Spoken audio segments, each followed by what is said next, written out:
రాత్రి ఎవరితోనో మాట్లాడుతూ ఎట్లుందా 14 సీట్లు గెలవాలి పక్కాగా అంటే అన్నీ గెలుస్తాం కానీ మంత్రిని ఏదో కొద్దిగా టైట్గా ఉంది అంటున్నాడు. ఎవరో పొద్దున్నే శ్రీధరానికి ఫోన్ చేశా, అన్న ఏందన్నా అంటే ఊరికో 1,00,000 మెజార్టీ వస్తుంది అన్నాడు నాతో. సరే అన్నమాట కూడా బయలుదేరి చూసుకుంటూ మా పత్తపల్లి పార్లమెంట్ ఎన్నిక అందరిని ఆపుకుంటూ వచ్చిన. ఒక 100 మందిని క్వశ్చన్ చేస్తే 100 మంది మా ఓటు కాంగ్రెస్కి అని చెప్పారు. అప్పుడు ఫిక్స్ అయిపోయి ఈ ఊరికి వచ్చాను. ఈ ఊరికి వచ్చినాక 2-3 ఎవరో బీజేపీ మేము హిందువులం సార్ అన్నాడు.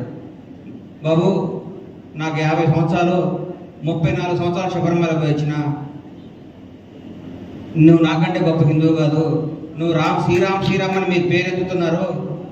మేము బతికేదే శ్రీరాముని నమ్ముకొని, మేము నమ్ముకునేదే శ్రీ ఆంజనేయుని నమ్ముకొని, మేము ఉదయం నిద్ర లగిస్తే జై హనుమాన జ్ఞాన గుణ సాగర జై కపిలేశ తిలోక ఉజాగర రామదూత అతులిత రామ అంజనీ పుత్ర పవన్ సుతరామ మహావీర విక్రమ బజరంగి అని హనుమంతుని తెలుసుకుంటాం. పొద్దున్నే అయ్యప్పని తెలుసుకుంటాం, పొద్దున్నే వెంకటేశ్వర స్వామిని తెలుసుకుంటాం. ముస్లిం సోదరులు వస్తే నమస్కారం పెడతాం, క్రిస్టియన్ సోదరులను గౌరవిస్తాం, ప్రతి మతాన్ని గౌరవిస్తాం, ప్రతి ఒక్కరిని ఆదరిస్తాం. మాకంటే హిందువులు ఎవరూ లేరు, మీరు హిందూ పేరు చెప్పుకుంటున్నారు, మా అణువణువులో మా రక్తంలో హిందుత్వం ఉంది, కాంగ్రెస్ పార్టీయే హిందూ పార్టీ అని చెప్పారు. రాహుల్ గాంధీ గారి గురించి, సోనియా గాంధీ గారి గురించి, కాంగ్రెస్ కుటుంబం గురించి మీకు మాట చెప్పాలి. వడి అడుగులేస్తున్న రాహుల్ గాంధీ నడుచుకుంటూ వస్తే నాన్నమ్మను దారుణంగా చంపింది ఈ టెర్రరిస్టులు.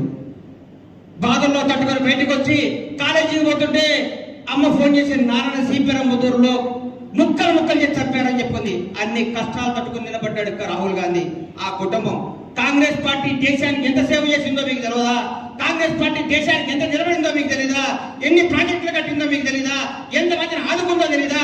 భారతదేశానికి స్వాతంత్రం తీసుకొచ్చిన party Congress party, doctor Ambedkar ఆశయాలు నిలబెట్టిన పార్టీ కాంగ్రెస్ పార్టీ. భారతదేశంలో ప్రపంచ దేశంలో భారతదేశానికి పట్టాన్ని గీసిన పార్టీ కాంగ్రెస్ పార్టీ. అందరినీ సగౌరవంగా గౌరవించి అభిమానించి అందరినీ హక్కులు చేసుకున్న పార్టీ కాంగ్రెస్ పార్టీ. కాంగ్రెస్ పార్టీకి ఓటేయటం గర్వం, కాంగ్రెస్ పార్టీ కార్యకర్తను చెప్పుకోవటం నిజాయితీ, నిర్భయంగా నేను కాంగ్రెస్ కార్యకర్తను అని చెప్పుకుంటా.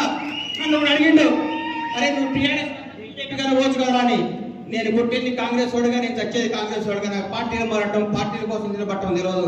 నేను రాజకీయాలు అంటే కాంగ్రెస్ లో ఉంటా, బయటికి పోతే కానీ చస్తే కూడా కాంగ్రెస్ నాది. ఎందుకంటే ఈ మూవన్నెల రంగు పార్టీ కాంగ్రెస్ పార్టీ. కాంగ్రెస్ కార్యకర్త అని చెప్పుకునే పదవి కంటే నాకు ఏ గొప్ప పదవి వద్దని చెప్పిన. అట్లాగే ఒక రాజకీయ నాయకుడు కావాల్సిన 3 లక్షణాలండి. ఆయన మీద ఆయనకు బాగా నమ్మకం ఉండాలి. ఆయన దగ్గరికి వచ్చే ప్రతి కార్యకర్త ఆయన నమ్మాలి. వచ్చిన ప్రతి కార్యకర్త ఆయన మర్యాద చెప్పాలి.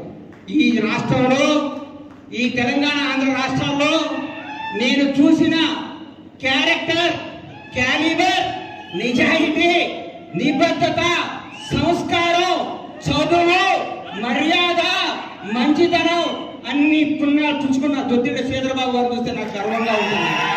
ఎందుకన్నా నిజంగా నేను చెప్తున్నా, మీ గుడికి ఇప్పుడే అన్నవాడ ఊర్లో గుడికి పోతే దర్శనం చేసుకున్నా. ఎట్లా వచ్చా కదా దత్తాత్రేయ స్వామి చూద్దామని పోయినా. ఆ ఊరు జనం మీ తండ్రి గారి గురించి, మీ కుటుంబం గురించి వాడు మాట్లాడుతుంటే నా కళ్ళల్లో నీడొచ్చింది. ఇంత సేవ చేసిరా శ్రీధరబాబు గారు. మీ జీవితం, రాజకీయ జీవితం ఇప్పుడే ప్రారంభమైంది నా దృష్టిలో. మీరు భారతదేశం గర్వంగా చెప్పుకునే స్థాయిలో కూర్చుంటారని నేను సగర్వంగా చెప్తున్నా. అలాగే పెద్దల వెంకటస్వామి గారు, ఇందిరమ్మ సమకాలికులు, ఇందిరాగాంధీ గారితో పనిచేశారు, మహానుభావులు. ఆయన ఎక్కడున్నా గర్వంగా ఉంది. నా మనవడు కాంగ్రెస్ పార్టీ ఎంపీగా పార్లమెంట్లోకి వస్తున్నాడని దివినున్న మనవడిని చూసి ఆనందపడే రోజు మీరందరూ 1,00,000 ఓట్ల మెజార్టీతో మన వంశీ గారిని గెలిపించి సగర్వంగా వెంకటస్వామి గారి సేవను గుర్తు చేసుకొని, వాళ్ళ తండ్రిని, వాళ్ళ పెద్దాన్న గారు వాడు చేస్తున్న సేవను గుర్తుంచుకొని ఆ బాబుని మీరందరూ దీవించి పైకి పంపించాలని కోరుకుంటూ, ఈ అవకాశం ఇచ్చిన మందని ప్రజలందరికీ, పెద్దలు శ్రీధరబాబు గారికి, వివేక్ గారికి, వేదిక మీద ఉన్న అందరికీ నా హృదయపూర్వక కృతజ్ఞత తెలియజేస్తూ సెలవు తీసుకుంటున్నాను. జై కాంగ్రెస్. అస్తం గుర్తుకే, అస్తం గుర్తుకే, అస్తం గుర్తుకే. రాహుల్ గాంధీ ప్రధాని కావాలి, మన డాక్టర్ వంశీ ఎంపీ కావాలి. ఆల్రెడీ రాబోయే 10 సంవత్సరాలు కాంగ్రెస్ పార్టీ అధికారంలో ఉంటుంది. వాడుకోండి, ఆడుకోండి, బాగుపడండి, కాపాడుకోండి. జై కాంగ్రెస్.